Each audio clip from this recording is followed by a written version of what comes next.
Hello জান, তুমি কি করো?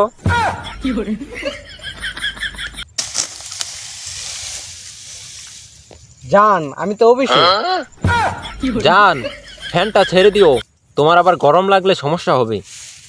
আচ্ছা, সারাই আছে, তবে তাও গরম লাগতেছে। জান, তাহলে এসিটা ছেড়ে দিও। জান, আমার অফিসে তো এসি নাই। তুমি খাওয়া করছো? খাওয়া করে নিও। না জান, তোমার সাথে কথা না বললে আমার খাওয়া করতে ইচ্ছেই হয় না। তোমার সাথে কথা বলছি, তারপরে খাবো। জান, তুমি কেন টেনশনই করিও না, আমি এসি রুমে আছি।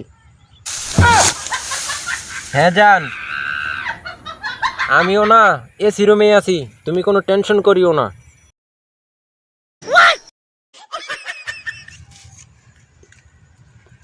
জান, এদিকে একটু দেখো।